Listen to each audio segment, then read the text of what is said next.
नमस्कार. आज आपण अतिशय चविष्ट असं वरण बनवणार आहोत आणि त्याचबरोबर आज आपण इथे सिमला मिरचीची भाजी बनवणार आहोत. अतिशय चविष्ट अशी ही भाजी तयार होते. तर आज आपण इथे साधं वरण बनवणार आहोत आणि सिमला मिरचीची चमचमीत अशी भाजी बनवणार आहोत. बनवायला सोपं आणि खायला तर अतिशय चविष्ट असे हे दोन्ही पदार्थ तयार होतात. तर इथे आपण हे तुरीच्या डाळीचं साधं वरण बनवणार आहोत. म्हणजे आपण इथे कांदा, लसूण किंवा टोमॅटोचा वापर न करता साधं वरण बनवणार आहोत. त्याच्यासाठी आपण इथे 1 वाटी तुरीची डाळ 10 मिनटं भिजवून घेतलेली. त्यानंतर आपण त्याच्यामध्ये आता पाव चमचा हळद, 1 चमचा तेल आणि अर्धा चमचा आपण इथे जिऱ्याचा वापर केलेला आहे. 2 चिमूटभर हिंग. डाळ आपण आता कुकरला 2 ते 3 शिट्यांमध्ये शिजवून घेणार आहोत. इथे आपण कुकरला डाळ शिजवून झालेली आहे. डाळ आता व्यवस्थित अशी मिक्स करून घेणार आहोत. तर इथे तुम्हाला जर पाण्याची आवश्यकता वाटत असेल तर तुम्ही पाण्याचा वापर करू शकता. इथे साधारण मी हे वरण घट्ट बनवणार आहे. त्याच्यासाठी इथे मी पाण्याचा वापर न करता ही डाळ आपण अशीच फोडणीला देणार आहोत. डाळ शिजल्यानंतर आपण अशा पद्धतीने मिक्स करून घ्यायची गरम असतानाच, म्हणजे छान मिळून येते. आणि इथे पाहू शकता आपण डाळ छान व्यवस्थित अशी मिक्स करून झालेली आहे. इथे तुम्हाला वरण जर घट्ट किंवा पातळ हवं आहे त्याप्रमाणे तुम्ही पाण्याचा अंदाज ठेवायचा आहे. एका पातेल्यामध्ये आपण फोडणीपुरतं तेल गरम करून घेणार आहोत. तेल छान गरम झाल्यानंतर अर्धा चमचा जिऱ्याचा वापर करणार आहोत. इथे आपण मोहरीचा वापर न करता फक्त जिरे वापरणार आहोत. जिरे छान तडतडल्यानंतर आपण इथे डाळ आपण फोडणीला दिलेली आहे. तर इथे बाकी आपण दुसरं काही न वापरता फक्त जिऱ्याच्या फोडणीवर हे वरण बनवणार आहोत. तर इथे आपण आता डाळ ज्या भांड्यामध्ये होती ते भांडं आपण स्वच्छ धुवून घेतलेलं आहे. तर इथे आता वरण तुम्हाला कितपत घट्ट किंवा पातळ हवं आहे त्याप्रमाणे तुम्ही पाण्याचा अंदाज ठेवायचा आहे. वरण एकदा ढवळून घेणार आहोत. इथे आता वरण आपण एकदा ढवळून झालेलं आहे. वरण ढवळून झाल्यानंतर आपण इथे चवीनुसार मिठाचा वापर करणार आहोत. चवीनुसार मीठ आणि 4 ते 5 कढीपत्त्याची पानं. कढीपत्त्याची पानं आपण हाताने अशा पद्धतीने तोडून टाकायची, म्हणजे छान असा स्वाद येतो. तर इथे आता मीठ आणि कढीपत्त्याचा वापर केल्यानंतर वरण एकदा ढवळून घेणार आहोत. अतिशय चविष्ट असं हे वरण तयार होतं. नक्की एकदा अशा पद्धतीने हे वरण बनवून बघा. तर इथे आता वरण आपण 5 ते 6 मिनटासाठी उकळून घेणार आहोत. तर अधूनमधून वरण एकदा ढवळून घ्यायचं, म्हणजे ओतून जाण्याची शक्यता असते. तर इथे आता वरण छान 5 ते 6 मिनटं उकळून झालेलं आहे आणि आता इथे गॅस बंद करायचा आहे. इथे तुम्हाला जर बारीक चिरलेल्या कोथिंबीरीचा वापर करायचा असेल तर तुम्ही करू शकता.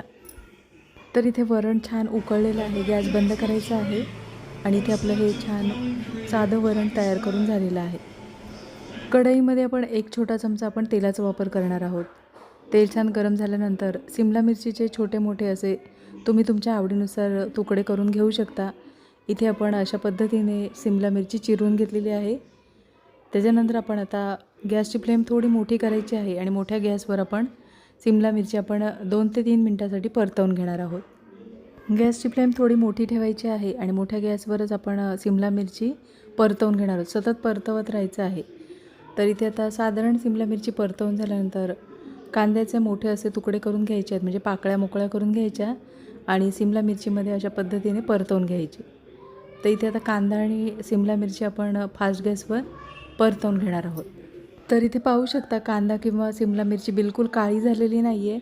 फक्त आपण फास्ट गॅसवर पटापट असं परतवून घेतलेलं आहे.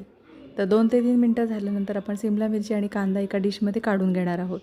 सिमला मिरची आणि कांदा एका डिशमध्ये काढून झालेला आहे.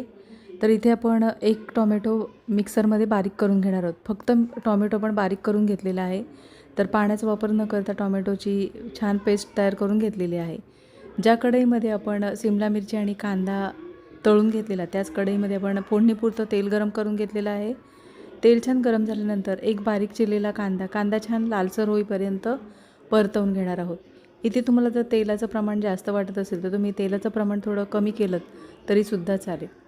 तर इथे आता कांदा छान लालसर होईपर्यंत आपण परतवून झालेला आहे. 2 चिमूटभर हिंग.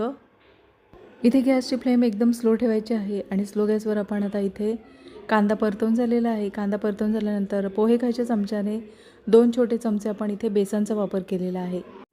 तर इथे आपण आता बेसन व्यवस्थित असं परतवून घेणार आहोत. मस्त खमंग असा सुगंध दरवळत आहे. तर इथे आपण कांद्यामध्ये बेसन आपण छान 2 ते 3 मिनटासाठी परतवून घेणार आहोत. तर इथे आता 2 ते 3 मिनटं झालेली आहे.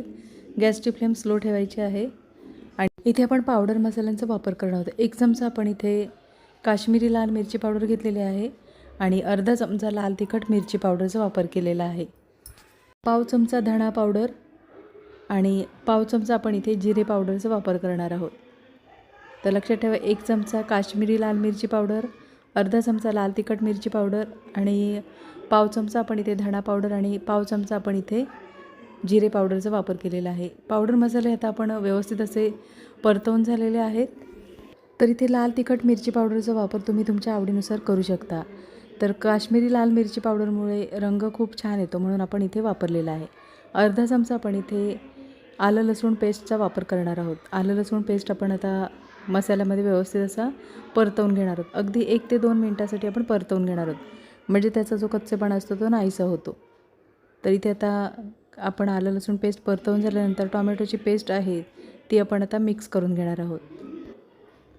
तर इथे तेल सुटेपर्यंत आपण टोमॅटोची पेस्ट परतवून घेणार आहोत. तर इथे पाहू शकता छान असा आपला मसाला तयार करून झालेला आहे. तर इथे पाहू शकता तेल सुटलेलं आहे साधारण, म्हणजे टोमॅटो पण छान आपला ग्रेव्हीमध्ये शिजलेला आहे. तर साधारण तेल सुटल्यानंतर आपण सिमला मिरची आणि कांदा परतवून घेतलेला आहे ते आपण आता मसाल्यामध्ये परतवून घेणार आहोत. अतिशय चविष्ट अशी ही भाजी तयार होते. नक्की एकदा अशा पद्धतीने ही भाजी बनवून बघा. तर इथे आता सिमला मिरची आणि कांदा आपण मसाल्यामध्ये परतवून घेणार आहोत. गॅसची फ्लेम स्लो ठेवायची आहे आणि स्लो गॅसवर आपण सिमला मिरची कांदा मसाल्यामध्ये छान परतवून घेणार आहोत. तर इथे गॅसची फ्लेम स्लो ठेवून आपण मसाल्यामध्ये सिमला मिरची आणि कांदा परतवून झालेला आहे. मस्त चमचमीत अशी ही भाजी तयार होते. तर इथे आपण ज्या भांड्यामध्ये टोमॅटो बारीक करून घेतला त्याच मिक्सरच्या भांड्यामध्ये आपण थोडंसं पाणी घेऊन मिक्सरचं भांडं आपण स्वच्छ धुवून घेतलेलं आहे. तर ही भाजी आपण थोडी रस्सा भाजी बनवणार आहोत म्हणून आपण इथे थोडंसं पाण्याचा वापर केलेला आहे. इथे आता पाण्याचा वापर केल्यानंतर आपण गॅसची फ्लेम स्लो ठेवायची आहे. चवीनुसार मिठाचा वापर करणार आहोत. चवीनुसार मिठाचा वापर केल्यानंतर भाजी एकदा ढवळून घेणार आहोत. भाजी एकदा आता ढवळून झालेली आहे आणि आपण आता 5 ते 6 मिनटासाठी झाकण ठेवून भाजी छान वाफेवर शिजवून घेणार आहोत. तर इथे आता भाजी व्यवस्थित अशी ढवळून झालेली आहे. झाकण ठेवून 5 ते 6 मिनटासाठी वाफेवर ही भाजी शिजवून घेणार आहोत. इथे तुम्हाला जर आवडत असल्यास तुम्ही बारीक चिरलेल्या कोथिंबीरीचा वापर करू शकता. तर इथे आता 5 ते 6 मिनटं झालेली आहेत. भाजी छान आपली तयार झालेली आहे. तर इथे आता एकदा भाजी आपण ढवळून घेणार आहोत. अतिशय चविष्ट अशी ही भाजी तयार होते. नक्की एकदा अशा पद्धतीने ही भाजी बनवून बघा आणि कमेंटमध्ये मला नक्कीच सांगा. तर ही भाजी तुम्ही अगदी चपातीबरोबर, भाकरीबरोबर, भाताबरोबर सुद्धा खाऊ शकता. अतिशय चविष्ट अशी ही भाजी तयार होते. नक्की एकदा अशा पद्धतीने भाजी बनवून बघा आणि कमेंटमध्ये मला नक्की सांगा. आजची रेसिपी आवडली असेल आणि चॅनलवर नवीन असला तर चॅनलला सबस्क्राईब करा आणि व्हिडिओ आवडला असेल तर लाईक शेअर करा. पुन्हा भेटू अशाच चमचमीत नवीन रेसिपीमध्ये.